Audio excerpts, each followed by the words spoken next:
वर्ण क्या था? वर्ण से था। जाति क्या था? जन्म से था। और जाति, भारतीय जाति व्यवस्था की सबसे खूबसूरत बात यह है कि सबके पास कोई ना कोई काम है, क्योंकि भारतीय समाज का पहला बंटवारा कर्म के आधार पर हुआ था, इसीलिए भारत में जाति व्यवस्था के साथ कर्म जुड़ा रहा। जाति व्यवस्था ऊंच नीच करने के लिए नहीं बनाई गई थी, कर्म बांटने के लिए बनाई गई थी।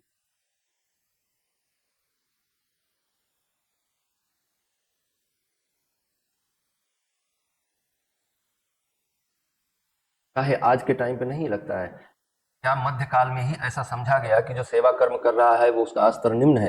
क्या वर्तमान समय में ऐसा नहीं देखा जा रहा है? वर्तमान समय में क्या किसी ऑफिस के चपरासी का सम्मान वही होता है जो ऑफिस में बॉस का होता है? ये तो हमेशा कर्म के आधार पर समाज बटा रहेगा। दुनिया का कौन सा समाज है जो कर्म के आधार पर बटा हुआ नहीं है?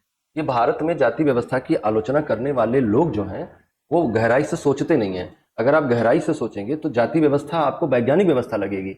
दुनिया का कौन सा समाज है जो बटा हुआ नहीं है? और दुनिया का कौन सा समाज है जिसमें कर्म को ऊंचा नीचा नहीं माना गया है? किसी यूनिवर्सिटी, अमेरिका की बात करो कि अमेरिका में किसी यूनिवर्सिटी में प्रोफेसर है और कोई उसी यूनिवर्सिटी में कचरा उठाता है, क्या दोनों को समान सम्मान मिलता होगा? किसी हॉस्पिटल में चले जाओ, जो वहां पे डॉक्टर है, सर्जन है, और जो वहीं पे जो है नर्स है, क्या दोनों को बराबर वैल्यू मिलता है? नहीं। तो दुनिया का हर समाज में इस तरह का बंटवारा है। ये वास्तव में बहुत गहरी चाल है एंटी ब्राह्मणिज्म फैलाने की। जाति व्यवस्था जैसा कोई व्यवस्था दुनिया के सभी समाजों में है। दुनिया के सभी समाज कर्म के आधार पर बटे हुए हैं। बस अंतर यह है कि हमारा थोड़ा क्या हुआ कि अंग्रेज आया और अंग्रेज ने policy of divide and rule किया।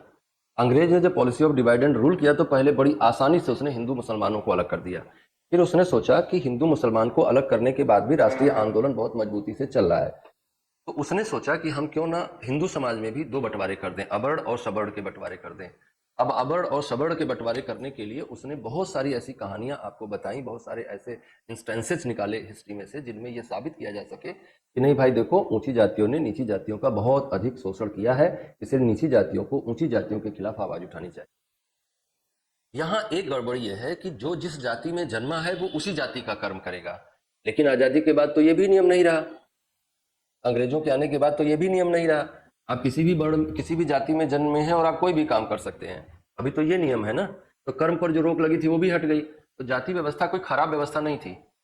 और ऊंच नीच की जहां तक बात है वो दुनिया के हर समाज में है, इवन कि एक ही जाति में है। अगर मान लीजिए कि एक जाति की बात करें, एक ऐसा स्कूल है जिसमें मान लीजिए किसी एक जाति के ही सारे लोग हैं, लेकिन उस स्कूल में एक प्रिंसिपल, एक चपरासी है, तो क्या दोनों के बीच में संबंध समान होंगे? क्या क्या प्रिंसिपल अपनी बेटी की शादी चपरासी के बेटे से करना चाहेगा? तो जब नहीं करना चाहेगा तो ये ऊंच नीच जो है, इसके लिए जाति व्यवस्था को क्यों जिम्मेदार मानते हो? जाति व्यवस्था जिम्मेदार नहीं है इसके लिए। इसके लिए जिम्मेदार है आर्थिक स्थिति। इसके लिए जिम्मेदार है कि हम अपने कर्म के प्रति हमारा डेडिकेशन। हमने बताया ना, वर्ण शुद्धता को बनाए रखने के पीछे उद्देश्य क्या था? जातियों में विवाह रोकने के पीछे उद्देश्य क्या था? हमारा कर्म आगे बढ़े। और ये बात मैं आधिकारिक रूप से नहीं कह रहा हूं, लेकिन सच ये है ना कि जिन वर्णों ने जितना सेक्रीफाइस किया उनको सदियों ने उतना सलाम किया। जैसे आज जो वर्ण आपको तथाकथित जातियां ऊंची दिख रही हैं, आप इतिहास में देखिए कि इनका क्या त्याग रहा। राजपूतों के बारे में क्या कहा जाता था कि 18 साल के बाद अगर कोई राजपूत जिंदा है तो वो कुत्ता है। 18 साल तक उसको शहीद होना चाहिए या फिर जीत दर्ज हो उसके नाम पे। अगर 18 साल तक उसने युद्ध नहीं लड़ा तो वो राजपूत नहीं है, कुत्ता है। ऐसा कहा जाता था राजपूतों के बारे में। 18 साल जीवे तो छत्र नहीं तो कुकुर, ऐसा कहा जाता था, है ना। जो सोचो उस माँ के बारे में जो अपने 13 साल के बच्चे को तिलक लगा के भेज रही है कि जाओ युद्ध मैदान में, जिंदा मत लौटना, या तो जीत के लौटना या तो वहीं शहीद हो जाना। तो सदियां तो सलाम करेंगी ना, उसको सम्मान तो पाएगा ना वो किसकी रक्षा के लिए जा रहा है वो? हाँ, उसमें वो ये नहीं देख रहा है कि किस वर्ण की रक्षा कर रहा हूं मैं, किस जाति की रक्षा कर रहा हूं, ये वो नहीं देख रहा है। तो वो तो सम्मान पाएगा ना यार। तो ये जो ऊंच नीच हुआ ना, ये बड़े प्राकृतिक रूप से हुआ, इसको किसी ने किया नहीं। एक जाति में हम कह रहे हैं, आप करके देख लो ना, एक ही जाति का व्यवस्था बना के देख लो, तब भी वहां ऊंच नीच हो जाएगा। और धीरे धीरे करके ना वो नीच वाला अलग जाति बन जाएगा, उच्च वाला अलग जाति बन जाएगा। मान लो कि भारत में केवल एक जाति है, ठीक, लेकिन उस जाति में एक एलिट क्लास डेवलप हो जाएगा, एक लोअर क्लास डेवलप हो जाएगा। जैसे अगर किसी बहुत बड़े व्यक्ति हो, मान लो वो मुख्यमंत्री हो, क्या वो अपनी जाति के एक ऐसे आदमी से अपनी बेटी का ब्याह करेंगे जो बहुत ही दरिद्र हो, अनपढ़ हो, नहीं करेंगे। तो जाति व्यवस्था ना प्राकृतिक व्यवस्था है, वो किसी ने निर्मित नहीं किया है। जो आरोप लगता है इसको ब्राह्मणों ने निर्मित किया है, ये बिल्कुल गलत आरोप है, ये प्राकृतिक है, ऐसा होगा ही होगा। ब्राह्मण में देख लो तुम, ब्राह्मण सबसे ज्यादा वो बात आती है। मैं ब्राह्मण का नाम भी ले सकता हूँ क्योंकि मैं खुद ब्राह्मण हूँ, और उसकी आलोचना करने में हमको कोई डर नहीं लगता। अगर ब्राह्मणों का ये देश हो जाए तो क्या सब, मान लीजिए सारे जितने बाकी जातियां वो निकल गई, केवल ब्राह्मण बचा इस देश में, तो जब केवल ब्राह्मण बचेगा इस देश में तो क्या सब ब्राह्मण के साथ वैसा ही संबंध रखेगा?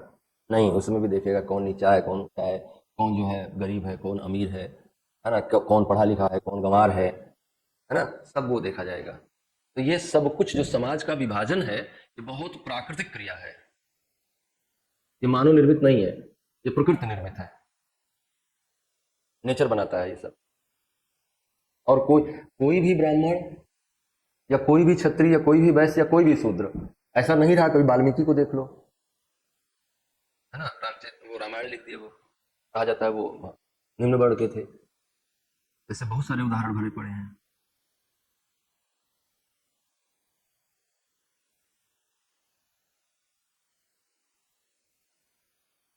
ये लोग बनाया, भारतीय लोग बनाया। दरअसल सब क्या है, वोट बैंक की राजनीति।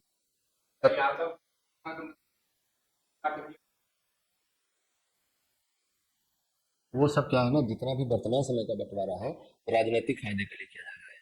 जैसे जिस समय जो बंटवारा हुआ शुरुआत में, वो भी किसी न किसी बेनिफिट को ध्यान में रखते हुए किया गया। आज भी आप जो बंटवारा कर रहे हैं उसका उद्देश्य राजनीतिक हित साधन है, आप पॉलिटिक्स में करने के लिए सब कुछ कर रहे हैं।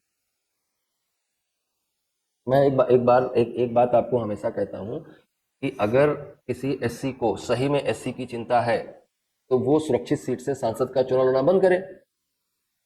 जो दो दो बार चार चार बार सांसद रहा है, जिसका परिवार में दसियों सांसद रहे हैं, वो कैसे सुरक्षित सीट से चुनाव लड़ सकता है अगर उसको सही में चिंता है शेड्यूल कास्ट की? तो वो कैसे दावा करता है कि नहीं मैं सुरक्षित सीट से लड़ूंगा? वो केवल जाति का खेल खेल रहा है, वो केवल अपने व्यवस्था को ऊपर बढ़ाना चाह रहा है, अपने हित के लिए काम कर रहा है, जाति के हित के लिए काम नहीं कर रहा है। तो भारत में कोई किसी जाति के हित के लिए काम नहीं कर रहा है, सब अपने अपने हित में काम कर रहे हैं। भारत में कोई जातिवाद नहीं है, भारत में कोई जातिवाद नहीं है। तुम जो है आज तक कितने लोगों की जाति पूछे हमको बताओ, आप में से किसी ने कितने लोगों की जाति पूछी? कभी जाति पूछ के टेम्पो में बैठे हो? कभी जाति पूछ के चाय पिए हो? चाय वाले के पास जाते हो, पूछते हो पहले कि भैया तुम्हारी जाति क्या है, तब चाय पियेंगे। सब्जी वाले से खरीदने से पहले पूछते हो भैया तुम्हारी जाति क्या है, तो सब्जी खरीदेंगे। होटल में खाना खाने जाते हो, जो तुमको खाना परोसने आता है उससे पूछते हो तुम्हारी जाति क्या है, तब खाएंगे। कपड़ा खरीदने जाते हो तो दुकान वाले से पूछते हो तुम्हारी जाति क्या है, तब कपड़ा खरीदेंगे। कभी नहीं पूछते हो। तुम्हारी व्यवस्था जातिवादी है, तुम्हारी सरकार हर बार पूछती है कि तुम कौन जाति के हो। केवल सरकार पूछती है, केवल राजनेता पूछता है कि तुम्हारी जाति क्या है, तुम कभी नहीं पूछते हो कि जाति तुम्हारी क्या है। तो तुम जातिवादी नहीं हो। हमारी हम मनुष्य भारत का जातिवादी नहीं है, यहाँ व्यवस्था जातिवादी है, और जब तक व्यवस्था जातिवाद को नहीं छोड़ेगी तब तक जातिवाद चलता रहेगा, कभी खत्म नहीं होगा। हमारा सिस्टम जाति पर आधारित है, हम जातिवादी नहीं है। आप हमसे एडमिशन लेने आए थे तो पूछे थे कौन सी जाति के हो आप? अब हमारी जाति को तो पढ़ेंगे आपसे, नहीं तो नहीं पढ़ेंगे। कभी नहीं पढ़ा, कभी नहीं पूछा। ये सब व्यवस्था कौन बनाया हुआ है? राजनीति करने वाले लोग, फायदा लेने वाले लोग।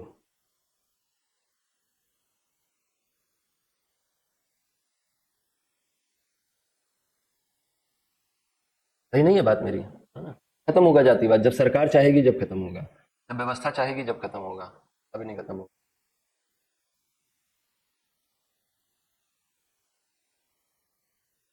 हमने तो अपने जीवन में एक सिंगल आदमी नहीं होगा जिससे उसकी जाति पूछी होगी, और आप लोगों का भी अनुभव यही होगा।